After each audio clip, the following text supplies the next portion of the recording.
Je suis Johan Le Trouilly, expert PrestaShop et SEO chez DigiActif, l'agence e-commerce et référencement naturel certifiée PrestaShop. Mon objectif, c'est de vous accompagner pour faire de votre marque une évidence, et si vous faites du e-commerce, eh bien, il est extrêmement important de bien choisir son nom de domaine, en tout cas celui de sa boutique en ligne. Et c'est de ça dont on va parler dans cette vidéo. Le nom de domaine, c'est la plaque d'immatriculation de votre site. Vous allez voir qu'il ne faut pas faire ce choix n'importe comment et qu'un bon nom de domaine doit répondre à quelques critères importants. Je vais vous donner les astuces que j'utilise pour trouver des noms de domaine efficaces, que ce soit pour mes propres sites ou pour les sites de mes clients, et on va répondre aux deux questions suivantes. Qu'est-ce qu'un bon nom de domaine et quelle méthode faut-il utiliser pour trouver un bon nom de domaine? Tout d'abord, un nom de domaine est constitué d'une racine qui peut être le nom de votre marque ou d'un produit par exemple, et d'une extension. L'extension, c'est ce qui se trouve juste après la racine. Par exemple, le site de vente de matériel de musculation Palini est accessible via l'URL palini-sport.fr. Palini-sport, c'est la racine et .fr, c'est l'extension du nom de domaine. Lorsque vous choisissez votre nom de domaine, il est indispensable de prêter attention à l'extension, car chaque extension a une signification originelle. Et aujourd'hui, on dénombre des centaines d'extensions qu'il est possible d'utiliser. À l'origine, chaque extension avait un objectif bien précis. Par exemple, le .com était initialement prévu pour les sites ayant une vocation commerciale. Le .net concernait généralement les sites qui traitaient de sujets relatifs à Internet. Le .info lorsque le site avait pour vocation d'apporter de l'information. Le .biz était utilisé pour les sites qui ont un rapport ou qui avaient un rapport avec les affaires, le business, etc., etc. Et on a aussi les extensions géographiques, comme le .fr pour la France, le .be pour la Belgique ou le .es pour l'Espagne. Les extensions géographiques n'ont pas vocation à définir un type de contenu, mais plutôt à définir une zone géographique ou de chalandise par exemple. Un nom de domaine en .fr sera particulièrement adapté pour un site e-commerce français qui cible des acheteurs français. Mais alors, vous allez me dire comment savoir si vous devez privilégier le .fr ou le .com pour vendre vos produits au marché français? Personnellement, ça dépend de la vision que vous avez de votre business. Si vous souhaitez ensuite vous étendre à l'international, je vous conseille de conserver le .com pour l'anglais et de conserver le .fr pour le français. Le .fr mettra l'accent sur le côté Frenchy de votre marque, et c'est d'autant plus important si vous faites du Made in France. Et d'un point de vue SEO, en tout cas, ça n'a aucun impact que vous choisissiez le .com ou le .fr. Votre nom de domaine doit être le plus court possible. Il sera ainsi plus facilement mémorisable. Évitez les termes génériques, les noms communs comme accessoiremaison.com par exemple, car vous n'allez pas être directement identifiable. Ça vous donnera peut-être un minuscule avantage si vous voulez positionner, ou en tout cas positionner votre site sur le mot-clé accessoires de maison, mais franchement, moi je vous conseille de privilégier le branding si vous avez une vision moyen ou long terme. Évitez également les tirets, ou pire les underscores, vous savez, le fameux tiré du bas dans votre nom de domaine.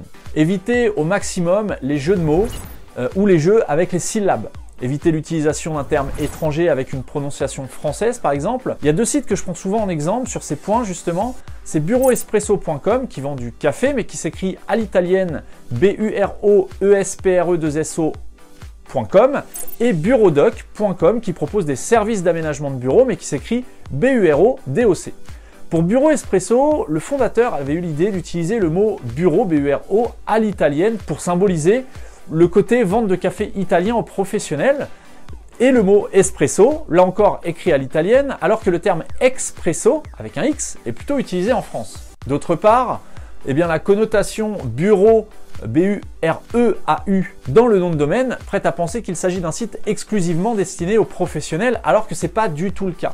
Donc même si, dans ce cas présent, l'origine du nom peut paraître très subtile et ingénieuse de la part du fondateur, c'est un véritable frein à la viralité orale de votre marque. Pour ce qui est du deuxième site, Bureaudoc, c'est un peu la même chose. Il s'agit d'une boutique en ligne qui vend du matériel de bureau, mais qui ne s'écrit pas à la française. C'est à mon sens un mauvais choix stratégique, bien que je ne connaisse pas l'origine de ce choix-là dans ce cas particulier. Dans l'idéal, vous devez donc choisir un nom de domaine qui ne puisse pas porter à confusion, et ça, de façon à maximiser la compréhension orale de votre site. Il faut que les gens comprennent exactement qui vous êtes et vous retiennent facilement. Donc pour ça, il faut vraiment limiter les jeux de mots, les jeux de syllabes, les jeux de mots symboliques. Mais venons-en à la question de comment trouver un nom de domaine. On a la théorie, maintenant, voyons la pratique pour trouver un excellent nom de domaine. Mettez-vous dans un coin, au calme, avec une feuille de papier, un stylo, et commencez à noter toutes les idées qui vous passent par la tête. Ça peut être les mots-clés en rapport avec votre activité, mais vraiment tout ce qui vous passe par la tête. Les expressions, les termes qui correspondent de près ou de loin à votre activité. Faites en fait un petit brainstorming de façon à avoir une liste exploitable. Avec cette liste, ensuite vous allez commencer à tenter des croisements. Croiser avec par exemple le début d'un mot, puis la fin d'un autre mot et tenter de créer un véritable nom de marque qui ne veut rien dire en soi. N'oubliez pas qu'une marque ne veut pas forcément dire quelque chose de concret. Nike, Adidas, Kinder, je sais pas, Caterpillar, Microsoft, ce sont des noms de marques qui ne veulent rien dire à la base. Une fois que vous avez trouvé une ou plusieurs idées de noms, vous allez devoir vérifier leur disponibilité. Et quand on parle de disponibilité, il ne s'agit pas simplement du nom de domaine, mais aussi des éventuelles sociétés qui pourraient porter ce nom. Pour ça, vous pouvez effectuer des recherches auprès de la base de données de l'INPI. Je vous mets le lien vers cette base de données dans la description de la vidéo. L'INPI, c'est l'Institut national de la propriété industrielle. C'est une administration française en charge du dépôt des marques en France. Une fois que vous avez validé le fait que votre marque n'est pas déjà déposée à l'INPI, vous pouvez maintenant passer à la seconde étape qui va consister à vérifier la disponibilité du nom de domaine chez un registrar. Et pour ça, vous allez simplement sur le site d'un hébergeur et vous faites une recherche comme si vous vouliez réserver le nom de domaine que vous venez de trouver. Vous allez alors voir s'afficher l'état des disponibilités de votre nom de domaine en fonction des différentes extensions existantes. Si votre nom est disponible, vous pouvez le réserver. Je vous invite à vérifier également quelques autres extensions afin d'éviter que quelqu'un d'autre n'utilise votre nom et induise en erreur votre audience en affichant un site qui porterait votre nom mais qui ne serait pas sur la bonne extension. On appelle cette méthode d'usurpation le cybersquatting. Pour protéger correctement votre nom, je vous conseille de réserver par exemple votre nom avec les extensions .fr, .com et .net. Je vais également vous donner une astuce pour l'utilisation des extensions complémentaires. La plupart des prestataires vous recommanderont de faire des redirections. Si par exemple vous voulez communiquer sur le .fr, vous pourrez effectivement faire une redirection du .com et du .net vers le .fr, mais c'est pas tout. Généralement dans ce cas, vous utiliserez des adresses email en votre nom de domaine.fr. Et ça c'est une excellente chose. En revanche, si vous voulez faire des emailing de masse, il n'est pas recommandé d'utiliser votre vraie adresse mail en provenance de votre nom de domaine.com ou .fr. Quand on fait de l'emailing, il n'est pas rare de se faire blacklister pour cause de spam. Et pour limiter ce risque, je vous conseille plutôt de relayer vos campagnes d'emailing via une adresse email basée sur l'une de vos extensions complémentaires.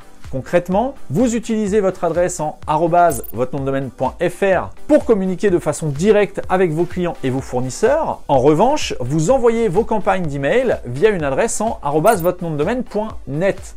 Et de cette façon, dans le pire des cas, c'est votre adresse en .net qui sera cataloguée comme émettrice de spam et non votre adresse officielle. Enfin, vous avez déjà peut-être entendu parler des EMD. EMD, ça signifie Exact Match Domain.